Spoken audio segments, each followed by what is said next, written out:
발음번역 구전 명작 토마스 하디 단편집 중 아들의 반대 5번째.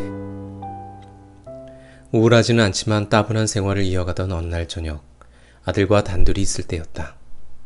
그녀가 갑자기 침묵을 깨고 머지않아 아들이 엄마에게서 독립해서 살게 되면 재혼할 수도 있다고 말했다.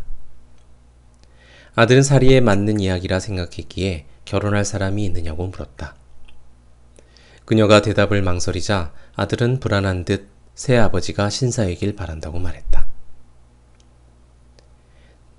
네가 신사라고 부를 만한 사람은 아니다. 그녀는 전전긍긍하며 말했다. 내 아버지를 만나기 전에 나와 같은 사람이야. 이윽고 아들의 모습이 점차 눈에 들어왔다. 아들의 표정은 잠시 굳어 있다가 붉어지더니 테이블에 엎드려 흐느껴 울기 시작했다. 그녀는 아들에게 다가가 어린아이였을 때처럼 얼굴에 키스하고 등을 토닥거리면서 같이 울었다. 아들은 격한 감정에서 가라앉자 자기 방으로 들어가 문을 잠갔다. 그녀는 열쇠 구멍을 통해 이야기를 시도하면서 문 밖에서 기다렸다. 아들은 오랜 시간이 지나고 어머니를 향해 단호하게 외쳤다. 어머니가 부끄러워요. 그런 재혼은 나를 망칠 거예요. 초라한 농사꾼이라니, 시골뜨기. 영국에 있는 모든 신사가 나를 우습게 여길 거예요. 미안해, 그만해라. 내가 잘못했다. 그만둘게. 그녀는 비참하게 흐느꼈다. 그해 여름, 아들이 집을 떠나기 전에 샘에게 편지가 왔다. 아주 운 좋게 가게를 얻어서 마을에서 가장 큰 규모로 과일과 야채를 파는 가게를 소유하고 있고 언젠가 그녀와 가정을 이루어도 좋겠다고 생각한다고 했다. 그리고 당장 그녀를 만나러 가도 될지 물었다. 그녀는 몰래 샘을 만나서 더 기다려야 된다고 말했다.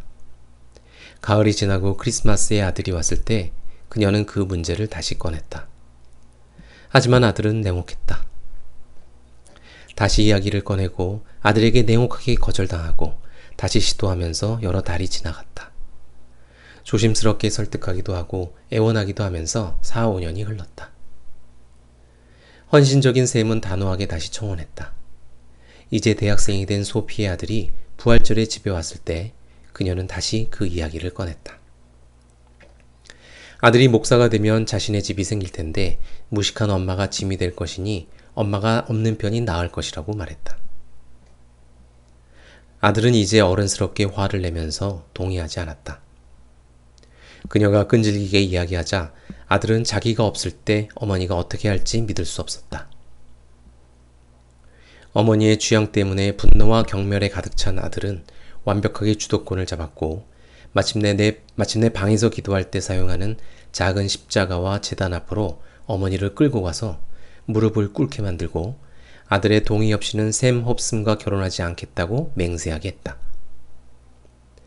아버지의 이름으로 맹세합니다.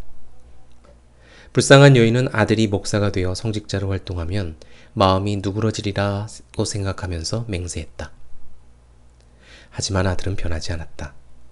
이제까지 받은 교육으로 더욱 엄격해진 아들은 다른 사람을 이해하고 가엾게 여기는 마음이 없었다.